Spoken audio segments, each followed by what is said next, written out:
I don't even have to do the hand clap anymore. I mean, we know that.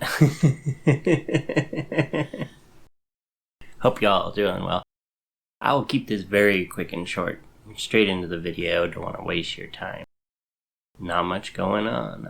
Doctor's appointments, the usual, and we're now in the fall, which is très magnifique. So good. Anyways, love y'all. Thank you for watching, and let's get into Sloth Elliott.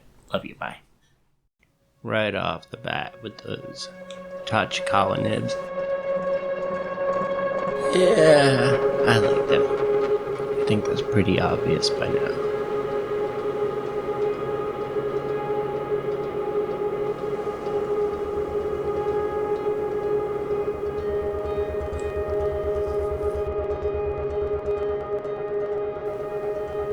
I do like the little camera shake there. Yeah. That was... I don't know what you call it. Tripod, the extension arm on the tripod.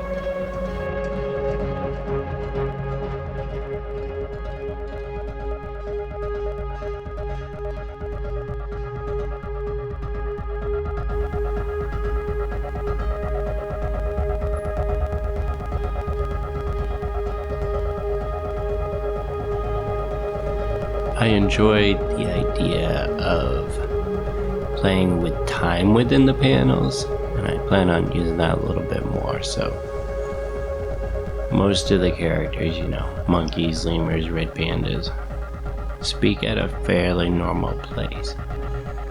Sloth Elliott, probably only see him speak in one panel out of every 4 to try to simulate that slower sense of scale of time, because I find that interesting.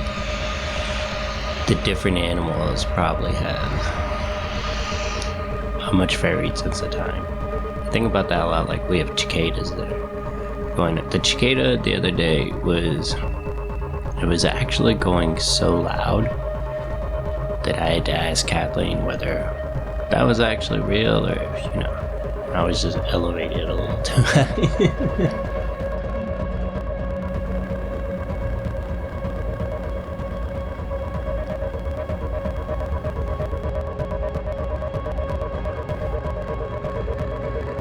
Unfortunately, I'm a bear of limited knowledge, so I did not figure out that I had not pressed record when I first started inking in the trees, so that is entirely my fault.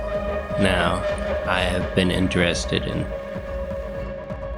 not sketching out as much, laying out as much with pencil beforehand, and just going straight into the pen work. And so to kind of play around with this, I did Chico's first panel here. It's pretty much sketched out in pencil entirely, and then I did less and less of the background sketching and figured out would go straight to ink. And of course you have the what if you make a mistake with ink, especially the Dale Rowney ink. But then again, it's like, what if you make a mistake? Just roll with it. So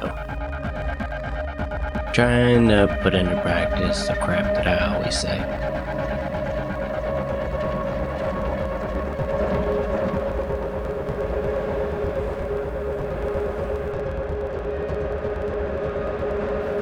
However, I absolutely adore drawing trees. Probably obvious.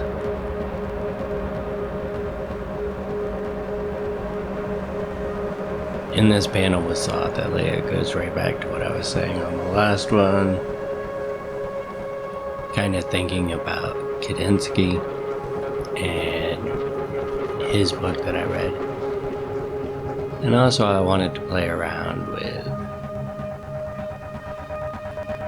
how much do I lay out outlined with ink and how much do you just let be pure color. So just goofing around with different ideas on it. And I can't remember what he calls it. The universal line of balance. That's it. I was playing around with I am completely blanking on his name, so I will put it across the bottom. in this part. I talked about him in the very first video that I did. Alfonso Dunn in his books. If you haven't watched it, go back to the first video. One of big influences. Learned a lot from him in his books. He talks about the universal line of balance or harmony. Can't remember which one it is, but I was kind of doing that with how much of the leaves will be rendered. You'd see there's almost a S-curve or a French curve type shape to that. So yeah, just playing around with different ideas. And plus, the Paul Klee book that I mentioned in the last video, it's even better as it goes along. And see here with Lemmy, like, I knew I was gonna put like a stone shelf that he was laying on. That rock has appeared in other strips, and then the rest of it was just freehanding, you know. Kind of once you learn the idea of how groups of leaves work and stuff like that. But yeah, and once again, going back on the nib holder so that there's more chance of it catching in the fibers of the paper and skipping and providing different effects. I always find that fun to do.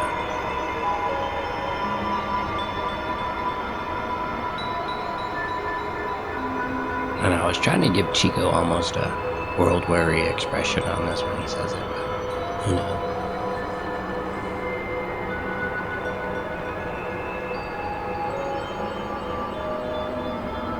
And yeah, you can see the hate brush there briefly.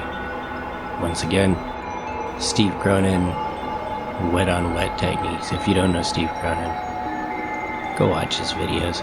Kathleen and I will, you know, do that for fun at night. I bought us 2 tabletop easels, which are really cheap. They're under 20 bucks or so. And we just set up the papers, and both of our purchase blocks of watercolors you can see up there in the upper left hand corner. That's what that is. And follow Steve Cronin's videos because it's a hell of a lot of fun, and you generally create a not so pleasant mess, but it's actually a lot of fun.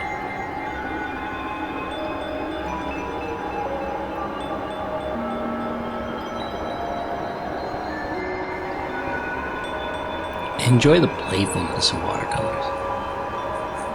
I don't know, they just feel, they're not so serious. Like, to be able to do really good work with watercolors, that's another story, but the sense of playfulness with watercolors I find absolutely endearing. And the fact that you're almost painting into the future, because you know they're gonna fade down and blend and perform unexpected feats, so you're kind of thinking in the future as you're working now. Does that make sense? I haven't even gotten lifted this morning. I don't understand myself.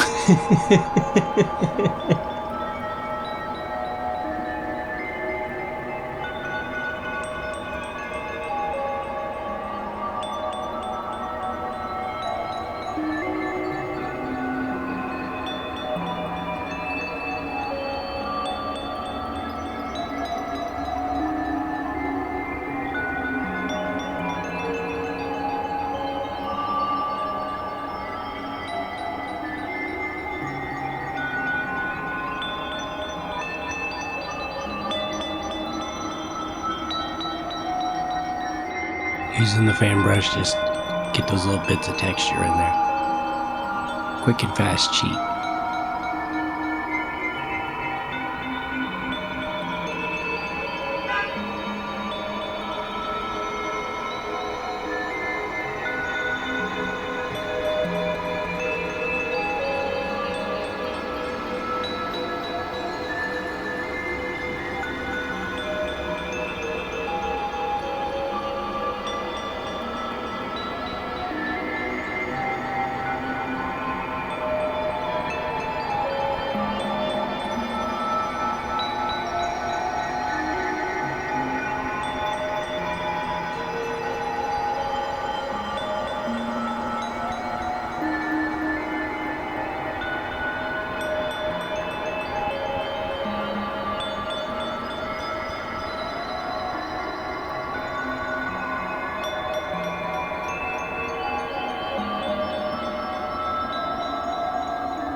Watercolor confections.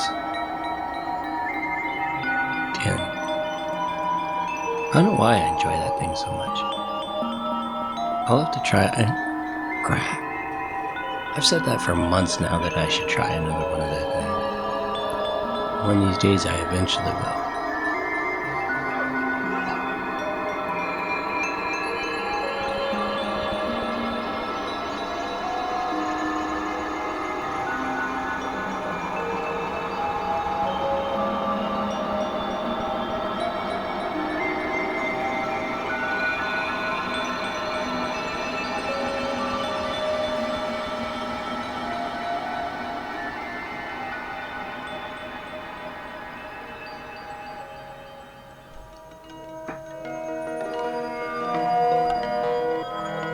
And we're coming to the end, so thank you all for watching. Hope you have a brilliant weekend, and I'll talk to you soon.